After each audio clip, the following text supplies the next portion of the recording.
বন্ধুরা দেখুন, সন্ধ্যের আবহাওয়ায় ধান বাড়ি কত সুন্দর লাগছে। ধান কাটা হচ্ছে, ধান কোটানো হবে। সর্ষে গাছ লাগানো হয়েছে, সর্ষে ফুল ফুটেছে। দেখুন, সর্ষে ফুল ফুটেছে, মুরগি জমিতে নেমে পড়েছে। দেখুন বন্ধুরা, ধান কাটা হচ্ছে। এই টাইমে আমাদের এখানে ধান ওঠে, কারণ এই টাইমে আমাদের এখানে ধান চাষটা ভালো হয়। ধান দেখুন, ধান পেকে গেছে, ধান কাটা হচ্ছে। সন্ধ্যের মৌসুমে কত সুন্দর লাগছে। সন্ধ্যের পাখির ডাক কত সুন্দর লাগছে। দেখুন বন্ধুরা, সব ধান কাটা হয়ে সব জড়ো করা হয়েছে। দেখুন, খড় রাখা হয়েছে, খড়। এদিকে চাষ হয়েছে আমাদের শসা গাছ লাগানো হয়েছে, শসা চাষ হয়েছে।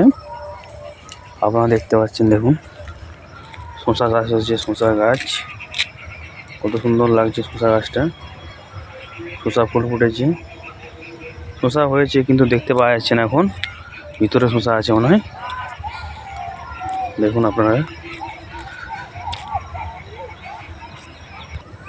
এখানে একটা কোনো গাছ লাগানো হয়েছে, বুঝতে পারা যাচ্ছে না।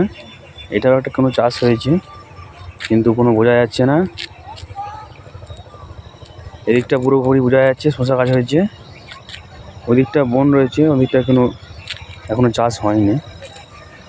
এইদিকে গাদা দেওয়া হবে, খড়ের গাদা হবে, তাই জন্য এইদিকে